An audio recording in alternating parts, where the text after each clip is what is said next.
খোকার চিঠি এসেছে। ও কি আসবে না? হ্যাঁ বাবা, এসেছি। আমি এখনই চিঠি নিয়ে আসছি।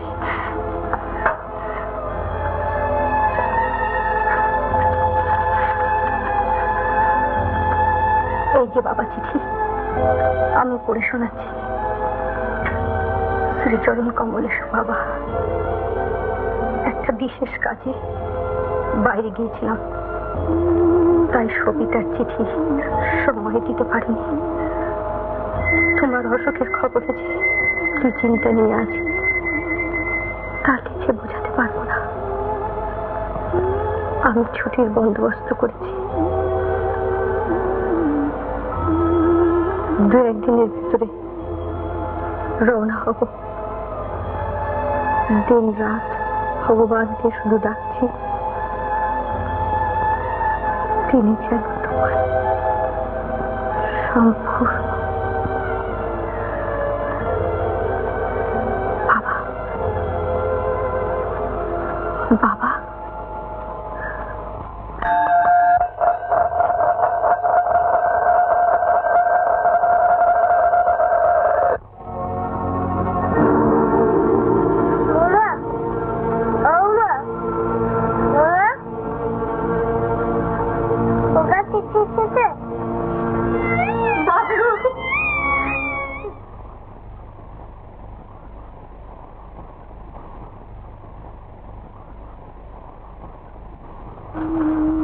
রাজনাথের ভাগ্য দেখে হিংসা হয়, সত্যি বারাত করে এসেছিল। দাদা, এই ছবিটার সঙ্গে কার মিল আছে বলো তো? মিল?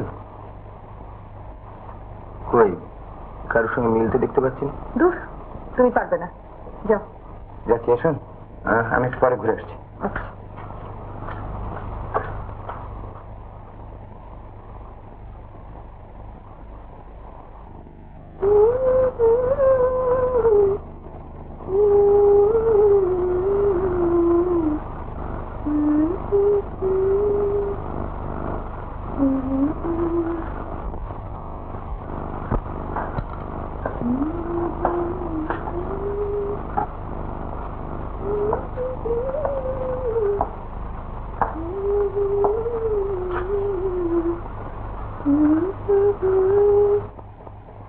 কেমন লাগছে? ভালোই। একটা খবর পাঠিয়ে আপনার ঘরে আসা উচিত ছিল। আগে হলে তাই করতাম, কিন্তু এখন মনে হচ্ছে ওটুকু শিষ্টাচার আপনার প্রতি না দেখালেও চলবে। সবিতা দেবীর নোটিশ পেয়ে দেখা করতে এসেছিলাম, মায়ের ছবিটাও দেখে গেলাম। আপনি ভালোই এঁকেছেন, হয়ে গেলে পাঠিয়ে দেবেন, তার সঙ্গে আপনার বিলটাও।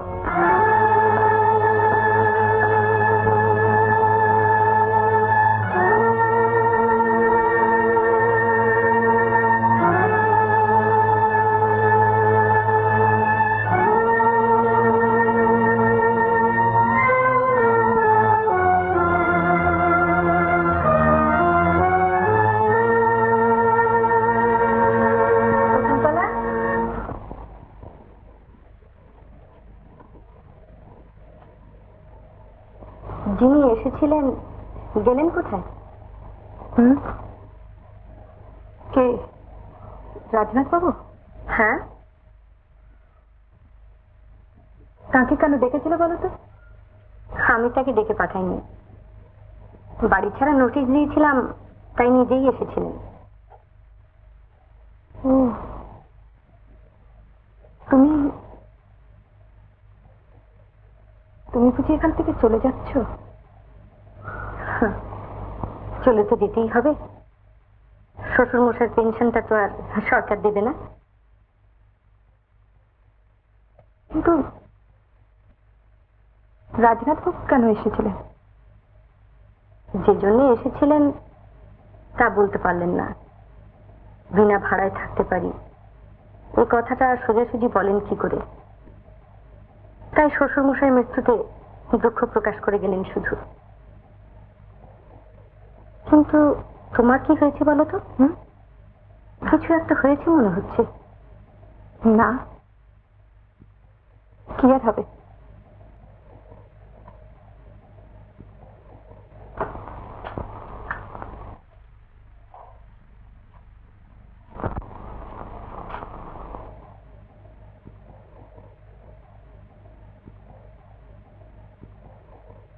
কিছু একটা হয়েছে মনে হচ্ছে।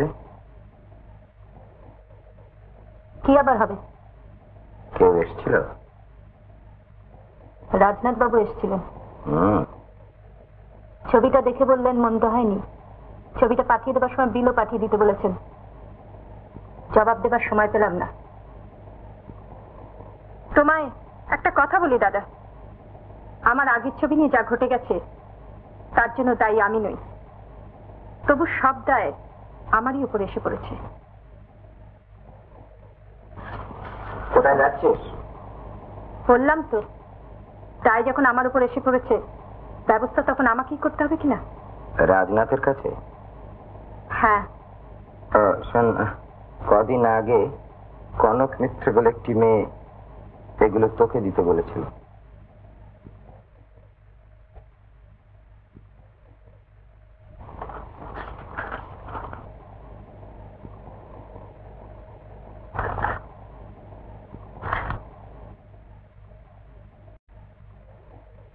তুমি ঠিক সময় আমার হাতে এটা তুলে দিয়েছো দাদা।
কতক্ষণ এসেছেন? এই মাত্র। আপনার সঙ্গে একটু দরকার ছিল। বলুন। আপনাদের কাছে ঋণের বোঝা তো অনেক, কিন্তু আর একটা কাজ না করে দিলে তো রেহাই পাবেন না। কি ব্যাপার? কম ভাড়ায় একটা ঘর ঠিক করে দিতে হবে। এখান থেকে চলে যাবেন? যেতে তো হবেই, না গিয়ে তো উপায় নেই। একা থাকবেন? না, মানে বলছিলাম যে অন্তত আমরা ছিলাম। তা যেখানেই থাকি আপনাদের দেখা পাবো এমন ভরসা না থাকলে কি আর যাবার কথা তুলতে সাহস করতাম? একটা কথা আপনাকে জিজ্ঞেস করবো, অনেকদিন ধরেই ভাবছি। সুশান্ত বাবুর ঠিকানাটা আমাকে দিন তো। ঠিকানা নিয়ে কি করবেন? দরকার হলে যাবো তার কাছে। কিন্তু ভরণ পোষণ বাবদ। নিজের হাতে করে যখন স্বামীর নাম দিয়ে চিঠি লিখতে শুরু করলাম, একটার পর একটা হাসি পেয়েছে আমার। আর দুঃখ হয়েছে ওই বুড়ো মানুষটির জন্য। এতদিন নিজের কথা তো ভাবতে সময় পাইনি, তাই আজও না হয় থাক সে কথা। আপনি দেববাবু, এতদিন পরে নতুন করে কোনো সহানুভূতির কথা ভালো লাগবে না কিন্তু।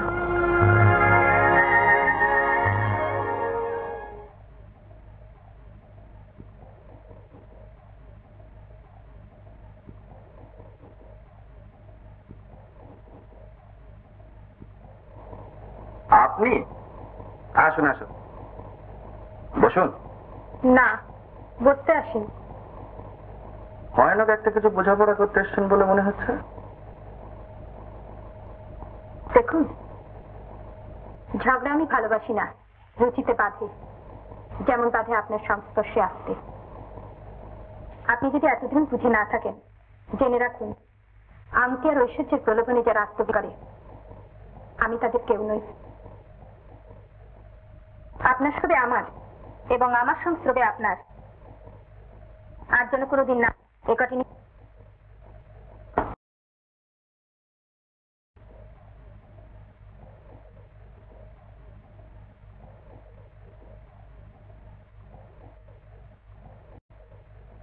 আমার একটা কথার জবাব দিন তো, সেদিন আপনাদের থেকে ষড়যন্ত্রটা ধরে না ফেললে এই চেকটা কি আমার কাছে ফেরত আসতো? না,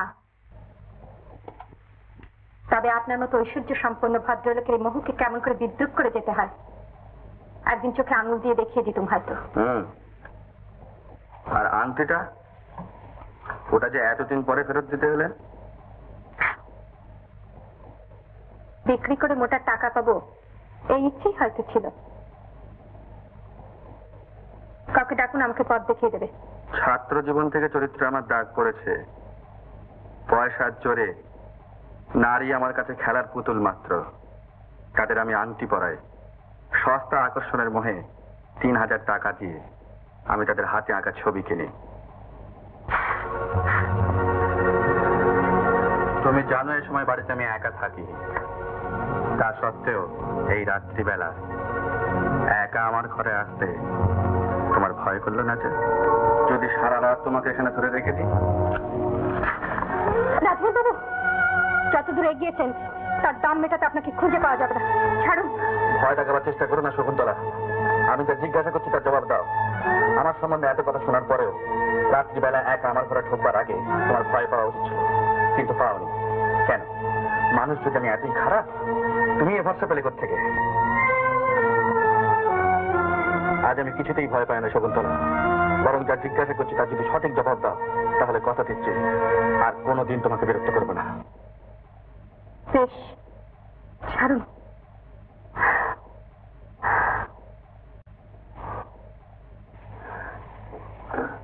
বলুন, কি বলবেন?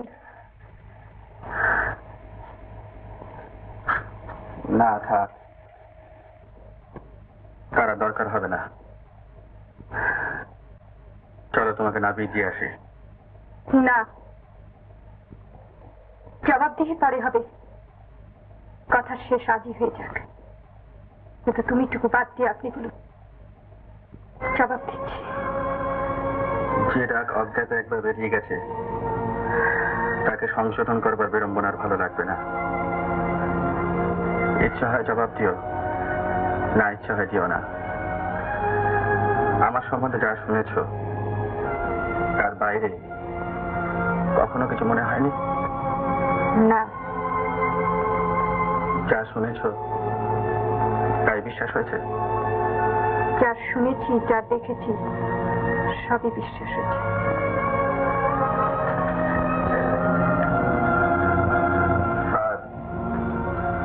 আমি যদি বলি ছাত্র জীবনের শেষ শাস্তি আমার কলঙ্কের ছাপ নয়, তোমাদের নারী জাতির সে একটা বিশেষ রূপ, জীবনের সমস্ত আশা আকাঙ্ক্ষা পুড়িয়ে ছাই করে দিয়েছিল তোমাদেরই একজন মেয়েকে ভালোবাসায় ভুলে তাকে নিজের জীবনের সঙ্গে জড়ায়নি বলে। নালিশ শুনেছিলাম এমার্জেন্সি ডিউটির সুযোগে আমি নাকি সারা রাত তাকে অজ্ঞান করে রেখেছিলাম। প্রতিবাদ পর্যন্ত করিনি, খালি চেয়ে চেয়ে দেখেছিলাম। আমার অপরাধ, আমি তাকে চিনতে ভুল করিনি। আর কনক মিত্রের আংটি, সে আংটি সে নিজের গরজেই গড়েছে, আবার নিজের গরজেই পড়েছে। আমি খালি বিল দিয়েছি। শকুন্তলা, যারা আংটি পরবার ফাঁদে পা বাড়ায়, আমি তাদের কখনো আংটি পরাই না। रामदीन, मेम साहब के घर पहुंचा दो। রাজনাথ বাবু, আমার বিরুদ্ধে এই সমস্ত অভিযোগ প্রথম শুনবেন বোধহয় দেবকমল বাবু। তার শুনুক, আমার তাতে কোনো আপত্তি নেই, কারণ জবাবদিহি আমি কখনো কারো কাছে করি না। আর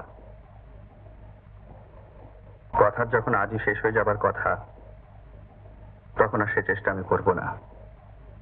তুমি নিশ্চিন্ত থাকতে পারো। মেম সাহেব,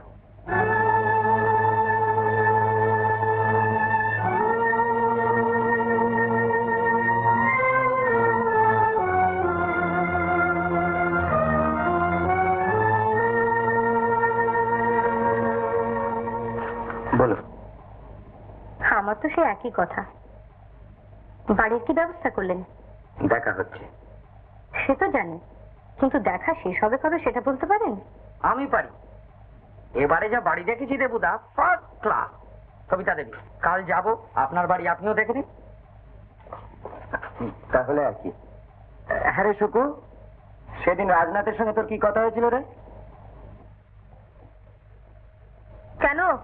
না, কাগজে একটা খবর বেরিয়েছে, ওদের ক্লাবের কথা আছে। তারপর লিখছে যে চিত্রশিল্পী শকুন্তলা রায়ের ছবি ৩,০০০ টাকায় নিলাম হয়েছে এবং সেই টাকা শকুন্তলা দেবী জনসাধারণের হিতকল্পে দান করেছেন, ইত্যাদি ইত্যাদি বলে এসেছিলেন নাকি সেদিন?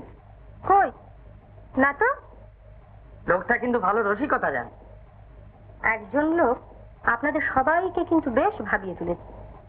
তবে আজ তাকে সর্বশান্ত করবার কোন সুযোগ যদি পাই, বিন্দুমাত্র মায়া মমতা থাকবে না, কিন্তু সম্মান সে তো আলাদা কথা, এসে আদায় করে নেবে চিরকাল, যতদিন বাঁচব। সত্যম শিবম সুন্দরম হে তুমি, প্রাণে প্রাণে পঞ্চ প্রদীপ জালো, বিষের ভাণ্ড যে হাতে সেই হাতে তোমার প্রভু অমৃত ঢালো। সত্যম শিবম সুন্দরম হে তুমি, প্রাণে প্রাণে পঞ্চ প্রদীপ জালো। তুমি হ্যাঁ, কবে এলে? এই তো আসছি। ও, ভেতরে এসো।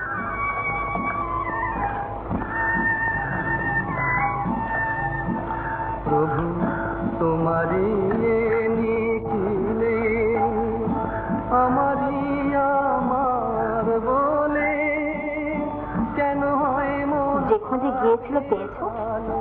প্রাণে প্রাণে পঞ্চ ভুল হয়নি তো কোথাও? ভুল? সত্যম না না, কোনো ভুল হয়নি। সুন্দরম হে তুমি, ভুল যে হবে না সেটা আমি প্রথম দিন থেকে বুঝতে পেরেছিলাম। পঞ্চ প্রদীপ জালো। আমি কালই আবার চলে যাব। কোথায়? হুম? কোথায় সেটা এখনো ঠিক করিনি। কবে আসবে? আর তো আসার প্রশ্ন ওঠে না। মেটাবে জীবন তৃষা, তুমি পথ তুমি যে দিশা, সম্মুখে আধার নিশা, তোমায় করো হে আলো, সঙ্গে? আমি কোথায় যাব? তোমরা পুরুষ মানুষ, চোখের আড়াল হতে পারলে নিষ্কৃতি, কিন্তু আমাদের শেষ দিনটি পর্যন্ত পরীক্ষার মধ্যে দিয়ে চলতে হবে। ফাঁকি দিয়ে পালাবো কোথায়? তোমার ভয় কি রাজুকে? ভয়?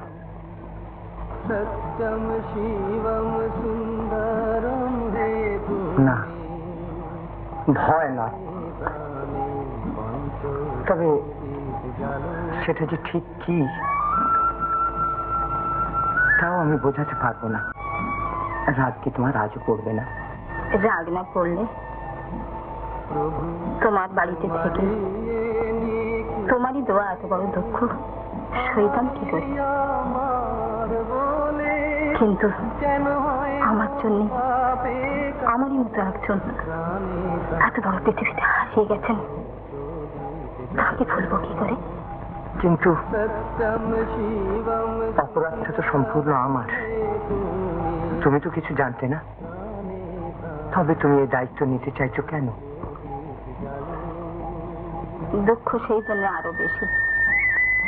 যা নিয়ে পড়ে আছি জানি সে সত্যি নয়, কিন্তু একে যদি অস্বীকার করি সেটা যে কত বড় মিথ্যা হয়ে যাবে ভাবতে পারো? প্রভু মেটাবে জীবন তৃষা, তুমি পথ তুমি যে দিশা। উনি বেঁচে নেই সত্যি? সত্যি। আর কি জেনেছো? বলবো, সব কথাই বলবো, কিন্তু শোনো, আমায় কিছু খেতে দিতে পারো? বড় খিদে পেয়েছে আর বড্ড ঘুমও পেয়েছে। তুমি একটু বসো, আমি এখন খাবার নিয়ে আসছি। সত্যম শিবম সুন্দরম হে তুমি প্রাণী প্রাণী। দেখা না করে আমি কিছুতেই যাবো না। আপনি তাকে খবর দিন। আমি কিছুতেই পারবো না, তা হতে পারে না। আপনি কাল সকালে আসবেন, এখন আমি কিছুই করতে পারবো না। আমাকে এখনই দেখা করতে হবে, তা যে করেই হোক। আমাকে আপনি ছেড়ে দিন, আমি নিজেই গিয়ে দেখা করবো। কি আশ্চর্য! না না, দেখা না করে আমি কিছুতেই যাবো না। আপনি তাকে খবর দিন। ওকে ভেতরে আসতে দাও।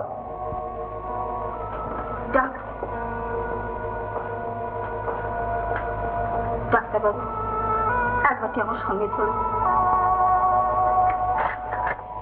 আপনার পাশে বলছি, আপনার ফিস আমি যেমন করে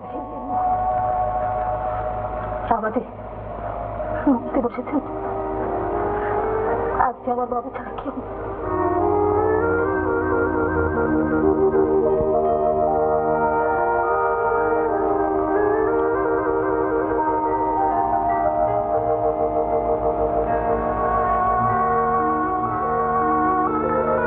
কেমন দেখলেন? এতদিন কি করছিলেন? দিন একটা কাগজ দিন।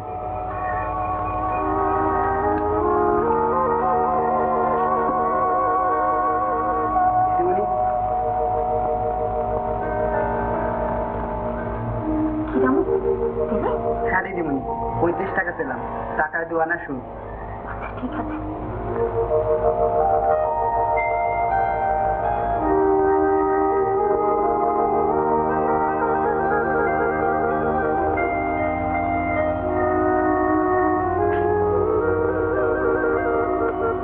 আপনার ওই লোকটিকে একবার আমার সঙ্গে দিন তো। আপনার ফিসটা? যা বলছি তাই করুন।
তুমি নাকি চলে যাচ্ছ এখান থেকে?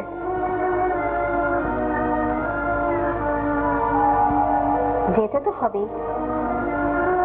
কেন? নিজের কাছ থেকে পালাবো বলে। সুপ্রভা, ডাক্তারবাবু, এমনিতেই আপনার কাছে যে ঋণ রয়েছে তা হয়তো জীবনেও শোধ করতে পারবো না।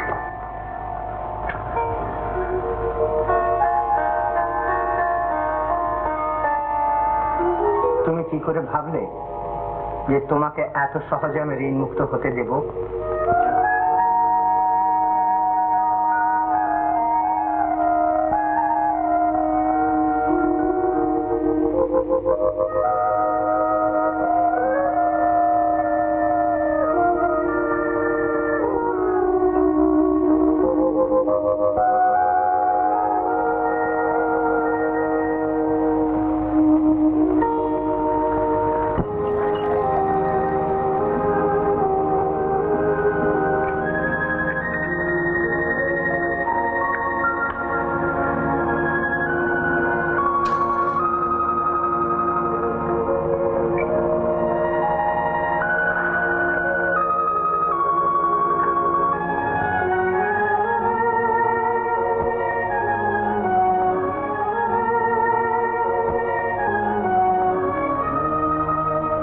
তোমাকে একটা কথা বলছি। কি কথা? তুমি এখানে এসে মাতাল হবে বলে কি আমাকে বিয়ে করেছিলে? না, শান্তি পাবো বলে, একটু শান্তি পাবো বলে। কেন? কি তোমার অশান্তি? আজ 3 মাসের উপর আমাদের বিয়ে হয়েছে, শুধু কি ভিন্ন জাত বলি এত গোপনে বিয়ে করেছ?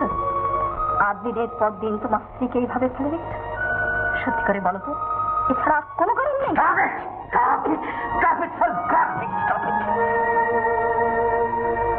বলছি, আজ আমার মেজাজটা ভালো নেই। কেন মেজাজ ভালো নেই? আমি তোমার স্ত্রী, আরাম তুমি বলো। আমি বলছি কেন ভালো নেই। তুমি কি আপনি? বলে দাও, বলে দাও আমি কি? বলো, বিয়েটা এত গোপনে কেন? কোন সাহসে তুমি এখানে এসেছো? কেন এসেছো তুমি? দেখতে যা কানাঘুষো সবাই করছে, যাবার আগে একবার দেখতে এলাম সত্যি কিনা। ও, দেখে যেতে এসেছো? দেখো, খুব ভালো করে দেখো। তুমি আমাকে অনেক জ্বালিয়েছো, এবার তুমি এখান থেকে যাও, যাও যাও, যেখানে ইচ্ছে চলে যাও। আমাকে একটু শান্তিতে থাকতে দাও, একটু শান্তিতে থাকতে দাও। যাবো বলি এসে থাকতে আসেনি। আমার বা দেব কমলের জন্য তোমার কোনো চিন্তা করতে হবে না আজ থেকে। আমার দেব কমলকে তুমি রেখে যাও বলছি। আপনি বিশ্বাস করুন, ঘর বাঁধবো বলে কারো ঘর ভাঙতে চাইনি। আপনি বাড়ি ফিরে যান, আমি আপনাকে কথা দিচ্ছি এবারে প্রায়শ্চিত্ত আমি করছি। লেখাপড়া শিখিনি, তোমাদের মতো অত মিষ্টি করে আমি কথা বলতে জানি না। আমাকে যেতে দাও, না যদি পারো আমার দেব কমলের দিব্যি রইল। না না, তা কিছুতেই হতে পারে না, আমি কিছুতেই হতে দিতে পারি না। না না, পেলো না। শোনো, রামুর কাছ থেকে শুনলাম তোমরা নাকি এখান থেকে চলে যাচ্ছ। কোথায় যাবে? দেখি, আমাদের সম্পর্কের পর আর তুমি স্বীকার করবে না? স্বীকার তুমি করো, গোপন করতে চেয়েছিলে, এই চিরকাল গোপনই থাকবে। কিন্তু আজ তো তুমি একা নও, দুদিন বাদে যে আসছে তাকে তুমি কি করে অস্বীকার করবে? তাও করব, তার দায়িত্ব আমার না তোমার। যে আসছে সময় হলে তাকে তোমার কাছে পাঠিয়ে দেবো। কিন্তু আমার কথা একবারও ভেবে দেখবে না তুমি? মন আমি ঠিক করে ফেলেছি। আর আমার মন, আমার মনের দিকে একবারও চেয়ে দেখবে না তুমি? আমি তাহলে থাকবো কি লিখে? বলো বলো সুপ্রভা, বলো, উত্তর দাও, বলো বলো সুপ্রভা।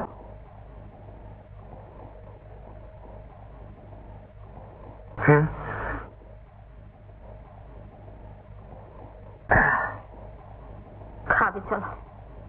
শোনো, আমি একটা উইল লিখে রেখেছি, তোমাকে দেব, একটু ভালো করে পড়ে সই করে দিও। সাক্ষী সাবুদের কোনো দরকার নেই, রাজু যা ভালো বোঝে তাই যেন সে করে। আমি অবশ্য রাজুকে লিখে সব কথা জানিয়েছি। চল।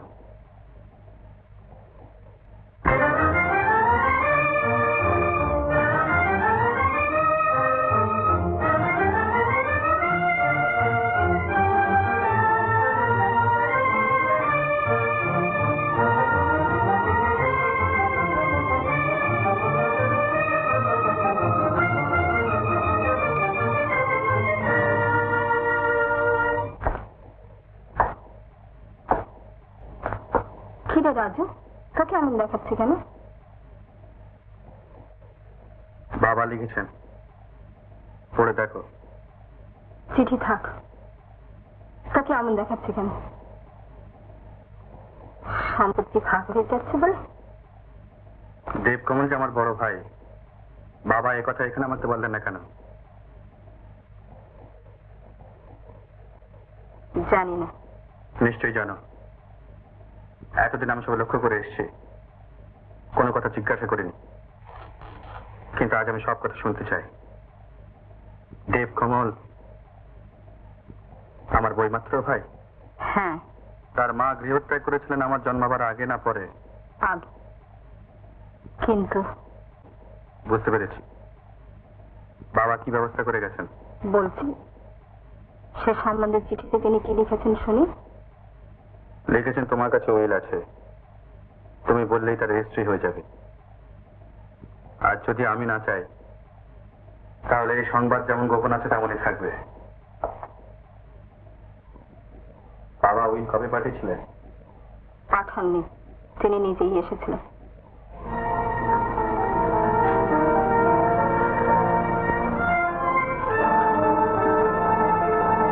বাবা এখানে এসেছিলেন?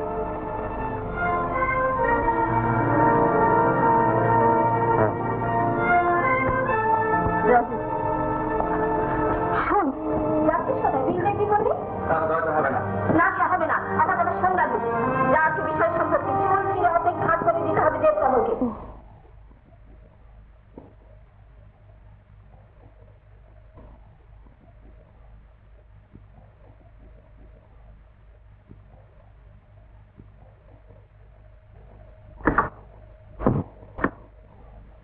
এই জন্যই তোমাকে এত ভালো লাগে মাসিমা।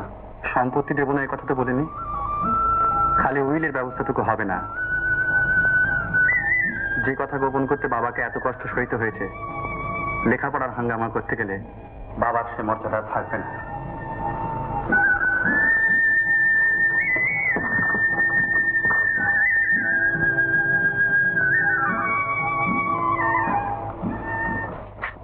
ডাক্তার দেখে মাথাটা ঠিক করে নে গাধা কোথাকার। এখানে ভদ্রলোক দূরের কথা, মানুষ বাস করতে পারে? খালি ইয়ার্কি আর ফাজলামিতে ওস্তাদ। কি রকম তোমার চাই বলে দাও না, এত কম ভাড়ায় এর চাইতে ভালো বাড়ি পাওয়া যাবে। বাড়ি খুঁজতে খুঁজতে আমি থাক, তোমাকে আর খুঁজতে হবে না, যথেষ্ট হয়েছে। চলুন, আর দাঁড়িয়ে থেকে লাভ কি?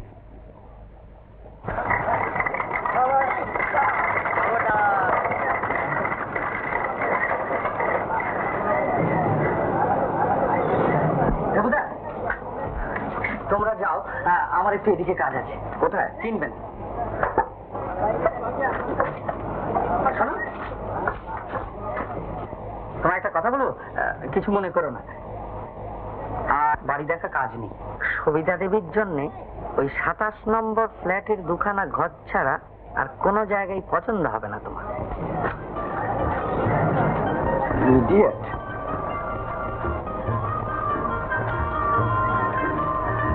সত্যি বাড়িটা পছন্দ হয়নি আপনার? আপনার হয়েছে? আমার কথা ছেড়ে দিন, আমার মতামত তো কিছু করেনি। তাছাড়া ওই নিরীহ ভদ্রলোকটির উপর এমন চেপে উঠলেন যে কথা বলে কার সাধ্য। যদিও আমি জানি যে ভাস্করবাবু ঠিকই বলেছেন, এর চেয়ে কম ভাড়ায় ওর চেয়ে ভালো আস্তানা কোথাও মিলবে না। এই কি থামলেন যে? চলুন বাড়িটা ঠিক করে আসি।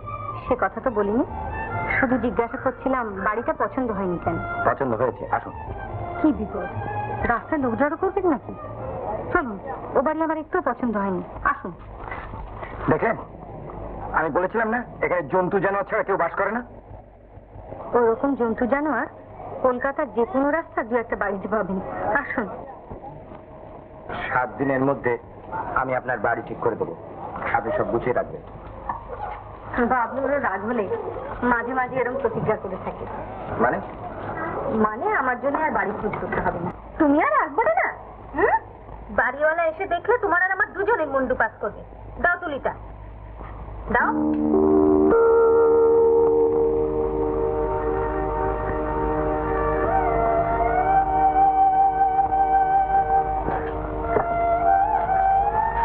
কমল বাবু নেই? বেরিয়েছেন। আপনি বসুন না, দাদা এক্ষুনি ফিরবেন। বেরিয়ে গেছে? তাকে এলে জানাতে হবে যেন আজকে আমার সঙ্গে দেখা করে, বিশেষ দরকার। কেন, কি হয়েছে? না তেমন কিছু নয়। কতক্ষণ এসছেন? বলুন। পড়ে দেখুন।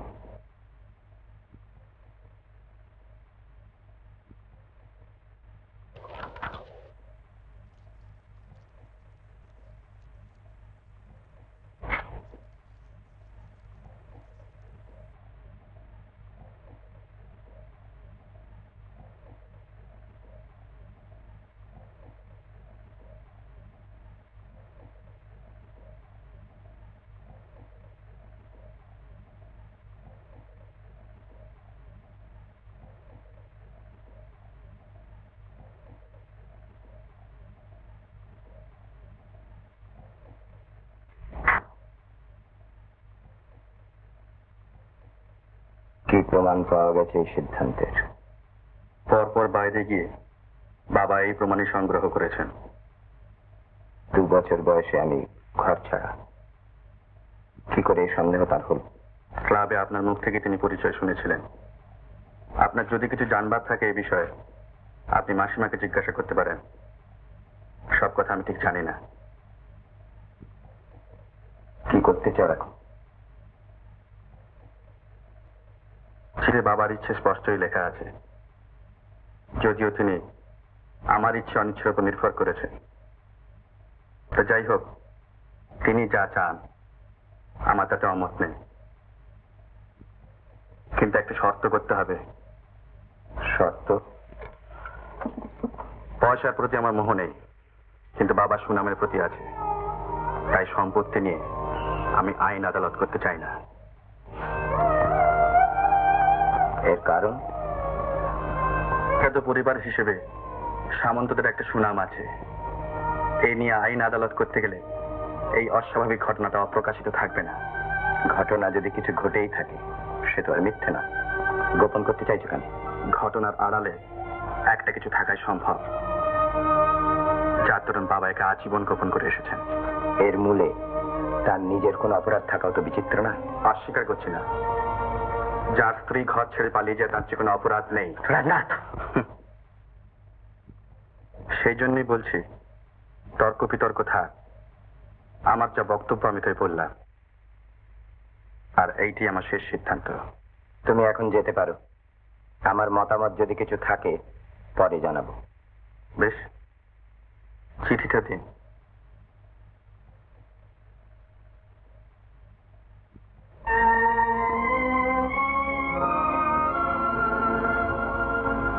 ফাঁকি দেবার ইচ্ছে থাকলে এখানে আসতাম না সে ঠিকানা নিয়ে।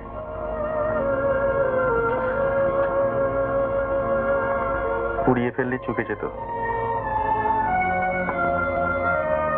না দাদা, এ আমি কিছুতেই হতে দেবো না।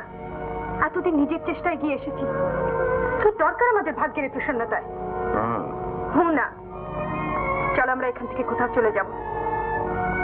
খাসা ছেলে রাজনাথ, ন্যারে শুকু, যেমন বুদ্ধি তেমনি সাহস,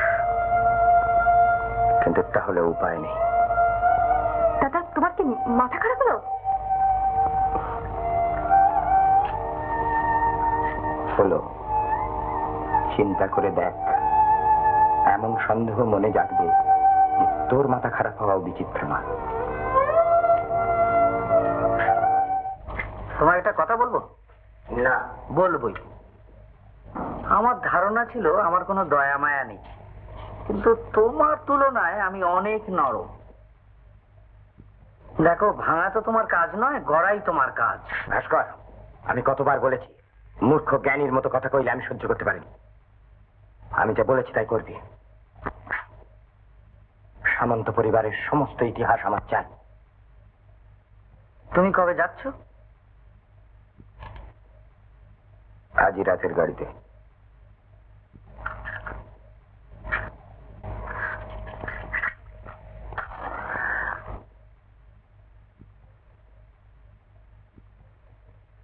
আচ্ছা,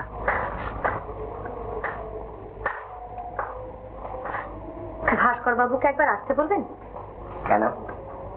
ওই বাড়িটা খালি থাকলে নেব। ভাস্করের এখন অনেক কাজ, সময় নেই। ও, আর তাছাড়া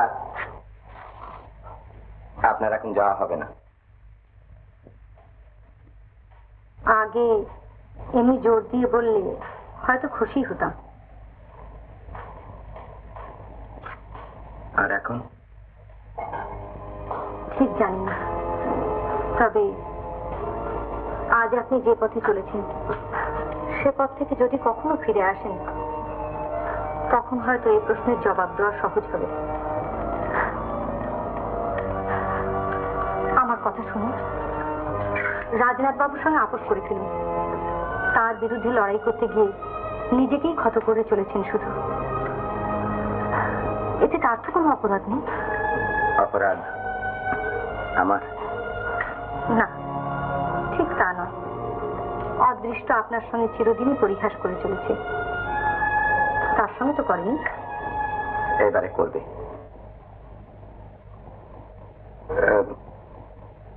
শকুন্তলা কোথায়? কেন, তার ছাত্রীর বাড়ি। ও, তাহলে তো ফিরতে দেরি হবে। তাকে বলবেন 2-4 দিনের জন্য আমি বাইরে যাচ্ছি, চিন্তা করবার কিছু নেই। সে কি, তার সঙ্গে দেখা না করেই চলে যাবেন? সময় নেই। ও,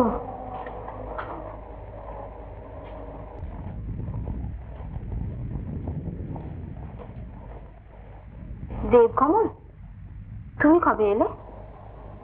আমি বাইরে গিয়েছিলাম, জানেন দেখছি।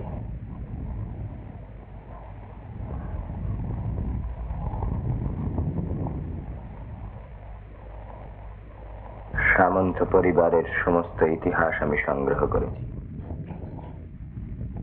আপনি রাজনাথকে বলুন, একদিন সে অর্ধেক সম্পত্তি আমাকে দিতে চেয়েছিল, আমি নেইনি। আজ অর্ধেক নয়, সমস্ত সম্পত্তি আমাকে লিখে দিতে হবে। সুনাম রক্ষার জন্য সে লেখাপড়ায় রাজি হয়নি। আজ সেই একই কারণে তাকে সরে যেতে বলছি। রাজনাথকে আমি লিখে পাঠিয়েছি সব। 3 দিন তাকে সময় দিয়েছি। এরই মধ্যে শেষ কথা আমাকে জানাতে হবে। এখন তাকে রাজি করানো না করানো অনেকটা আপনার উপর নির্ভর করছে। রাজনাথ তার মাসিমার কথা না শুনতে পারে, কিন্তু মার কথা নিশ্চয়ই শুনবে। আমি জানি আজ কত বড়। যদি কিছু জেনে থাকো এটুকুও ভুলো না, মায়ের সামনে দাঁড়িয়ে কথা বলছে। এ মা সহ্য করতে পারে যেমন, প্রয়োজনে কঠিন হতে পারে তেমনি। হয়তো সবকিছুই জানাতাম একদিন, কিন্তু 20 বছর যে মানুষ ঘুমায়নি তাকে মৃত্যুর মুখে এগিয়ে দিতে মায়া হয়েছিল। বছরের পর বছর তিলে তিলে ক্ষয় করেছি নিজেকে। এ শুধু তোমাদেরই মুখ চেয়ে। এ বোঝার মতো মন যদি থাকে এসে মা বলে ডেকো, কৈফিয়ত নিতে নয়।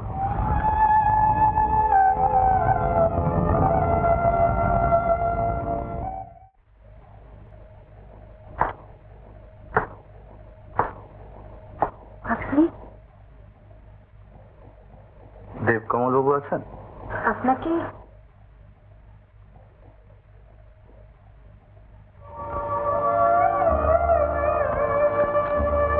আপনার দাদা কোথায়? তাকে তো বিশেষ দরকার ছিল। দাদা তো বাড়ি নেই। আপনি আপনি বসুন না।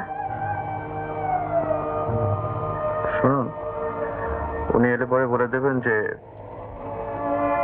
বাবার সমস্ত সম্পত্তি আমি তার হাতে তুলে দিতে রাজি আছি। আর বলবেন যে অফিসে গিয়ে যেন ব্যবসার ব্যবস্থাটা বুঝে নেন।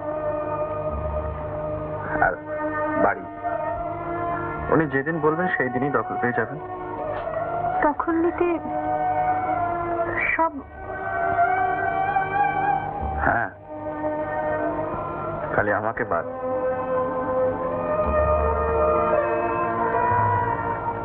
ভালো কথা, মার সেই ছবিটা হয়ে গেছে, আমাকে দেবে?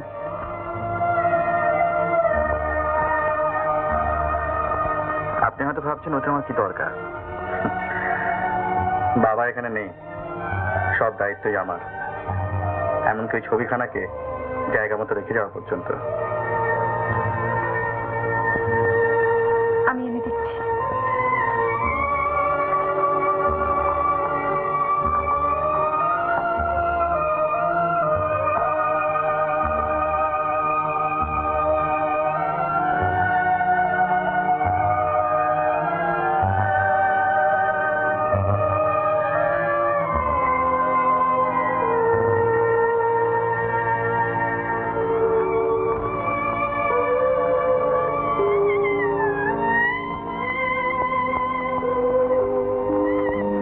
আপনি বলছিলেন এটি জায়গার মতো রেখে যাওয়া আপনারই কর্তব্য, কিন্তু আপনি এখন কোথায় যাচ্ছেন? দেখি কোথায় যাওয়া যায়। আচ্ছা, ধন্যবাদ। এই ছাড়া আর সব কাজকর্ম দেখাশোনা কর্মচারীরাই করবেন। আপনাকে খালি একটু হিসেবের প্রতি লক্ষ্য রাখতে হবে। যদি কখনো অসুবিধা হয় মাঝে মাঝে খবর দেবে। আর যেসব ব্যাংকে আমার নামে অ্যাকাউন্ট করা আছে তাদের সব নোটিশ। আপনি শুনছেন না কিছু? হ্যাঁ, না বলো। শরীর খারাপ? হ্যাঁ, না মানে একটু অন্য মনস্ক ছিলাম। আর তাছাড়া শরীরটা সত্যি খারাপ। তুমি তো ডাক্তার, দাঁড়ান একটা ওষুধ দেখে। সেই ওষুধ বিশ্বাস করে খাবেন কি করে? চলুন ফ্যাক্টরিতে ঘুরে আসি, সকলের সঙ্গে আলাপ করে আসবেন। আসুন। দেবদা, এই যে আমি এখানে।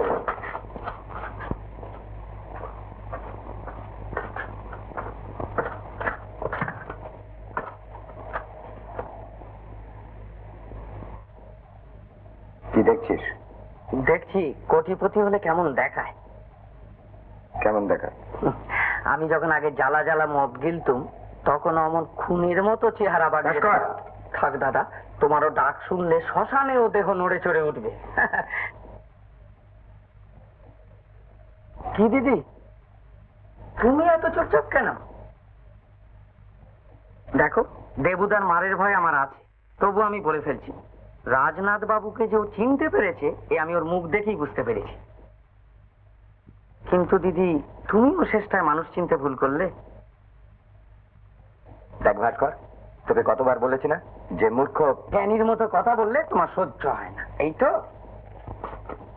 কিন্তু দাদা, কথাটা তুমি চিরকালই ভুল বলতে, এই জন্য শুনিনি। কথাটা আসলে হওয়া উচিত, মূর্খরা যখন হঠাৎ সত্যি কথা বলে ফেলে তখন তোমার মতো জ্ঞানীরা তা সহ্য করতে পারে না।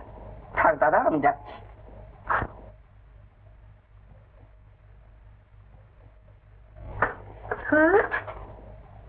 আমাকে? হ্যাঁ, দেখুন, সেদিন এসে বাড়িটা পাওয়া যাবে? আর তো খবর রাখিনি। দয়া করে একটু খবরটা এনে দেবেন। দিতে পারি, তবে দয়া করতে পারবো না। 8 আনা ট্রাম ভাড়া দিতে হবে। থাক, দিতে হবে না। আপনি যখন ইতস্তত করেছেন তখন বুঝতে পেরেছি আপনি ভদ্রলোক ভেবে নিয়েছেন। গেল 8 আনা পয়সা। ঠিক আছে, 2 দিন বাদে খবর দেবো। দেবুদা, একটা কথা জিজ্ঞেস করবো? বলো। রাজনাথ বাবু সেদিন ও কথা বলে গেলেন কেন? ওই ব্যবস্থাই হবে বলে। ওটা তো আমার জবাব হলো না। কেন হবে এই ব্যবস্থা? কারণ সম্পত্তির মালিক একমাত্র আমি।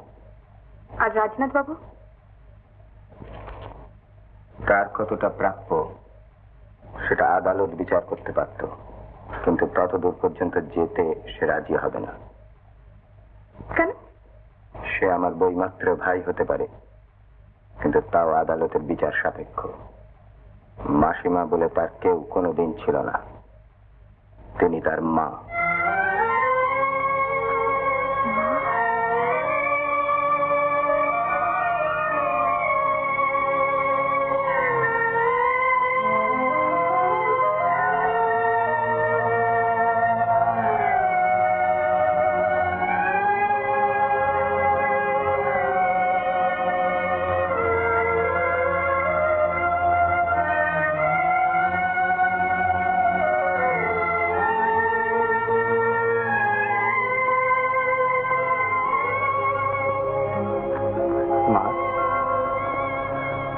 রাজু, চলে এলাম মা।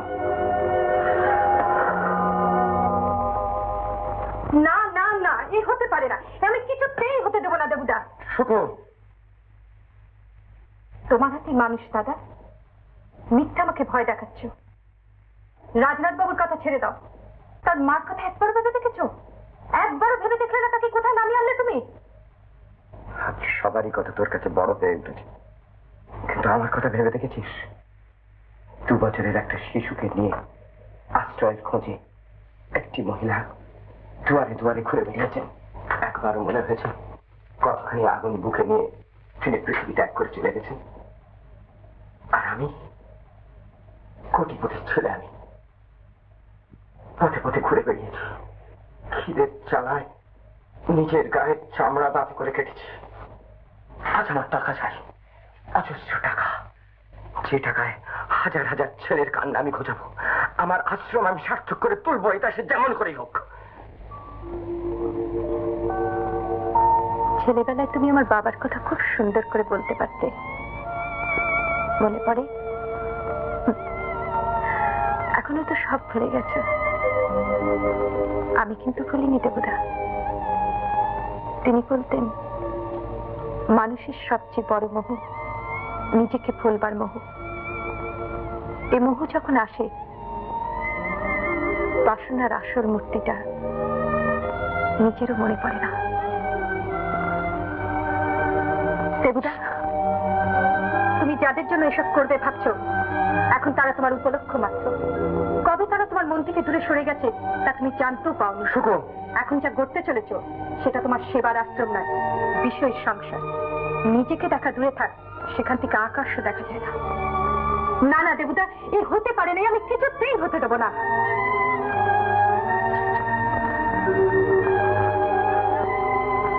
বেশ, আমায় তুমি ছেড়ে দাও।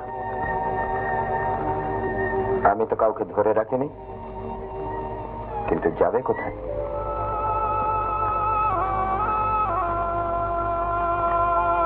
দেখি, একদিন তোমাকে বলেছিলাম সত্যিকারের প্রয়োজনে যে মানুষ আমাকে ডাকবে তার ঘরে কি উত্তর বাঁধানি।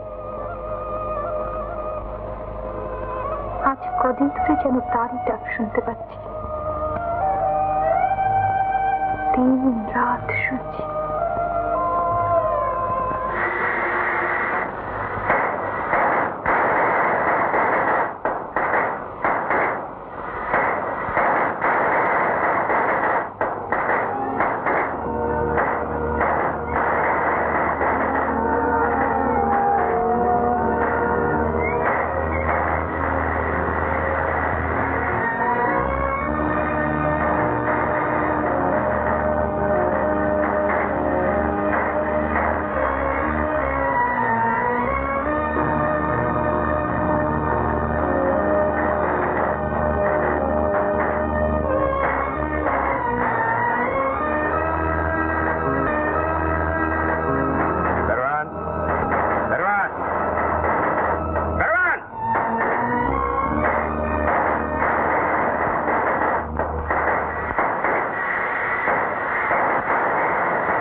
এসব ছবি এখনো কেন এখানে টাঙানো রয়েছে? এসব ছবি?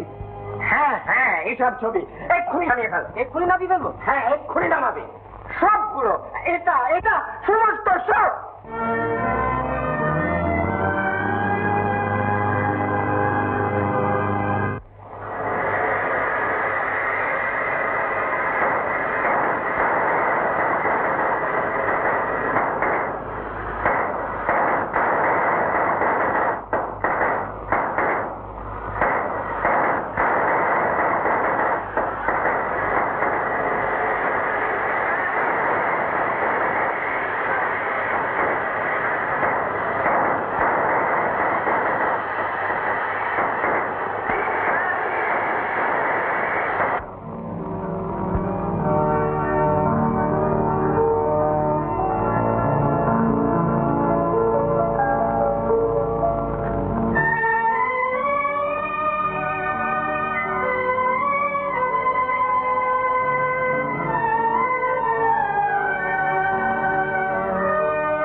ছবিটা নামিয়ে ফেলবো? হ্যাঁ।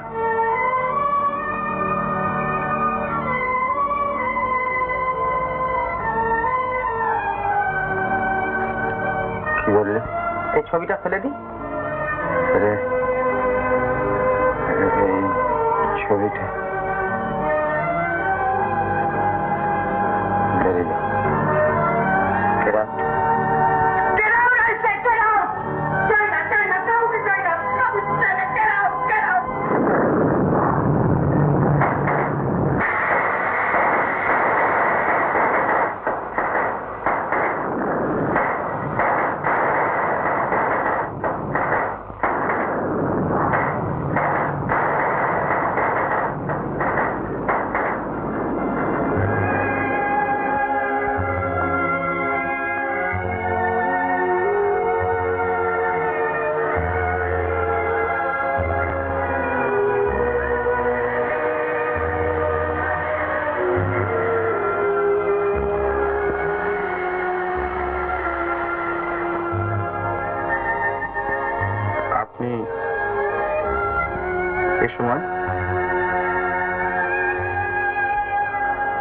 আসুন, ভিতরে আসুন।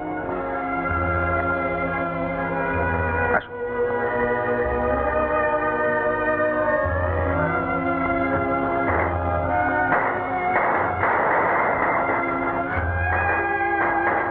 আপনি বসুন, মাকে ডেকে দিচ্ছি। আমি মার সঙ্গে দেখা করেই এসেছি।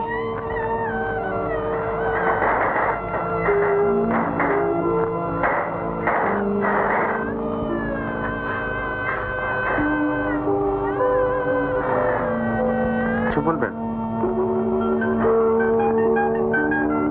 বলবো, কিন্তু কি বলবো তাই ভাবছি। একা এসছেন না দেবতা এসছেন? একাই এসছি।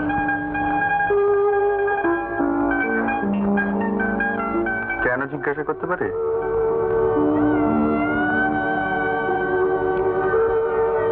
কারণ নিজের জায়গা চিনে নিতে আর ভুল হলো না।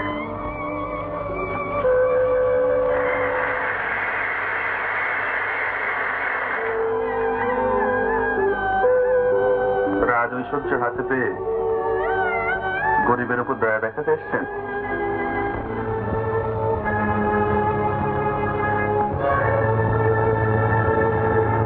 ঐশ্বর্য হাতে নয়, মনে নেই। আর সে তো চিরদিনই ছিল আমার। ইচ্ছে হলো চলে এলাম। এর বেশি কৈফিয়ত চেয়ে আমাকে আর ছোট করো না।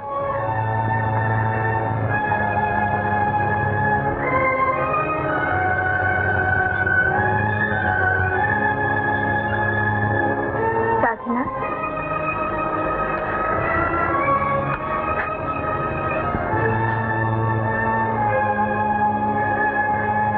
আমাকে ফেরাবে এমন শক্তি তো তোমার কোনোদিনই ছিল না।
অপেক্ষা করে বসে আছি। এসেছিলে যখন চলে যাবে বলেই কি এসেছিল?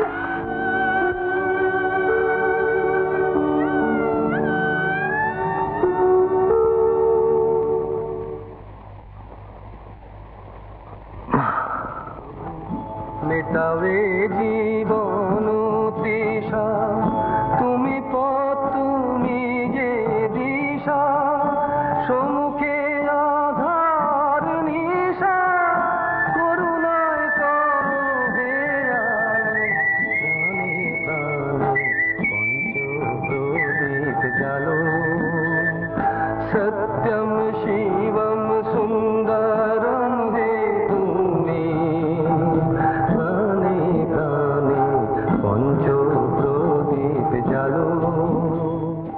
উত্তম কুমারের সেরা সিনেমা দেখতে হলে ডাউনলোড করুন ক্লিক অ্যাপ।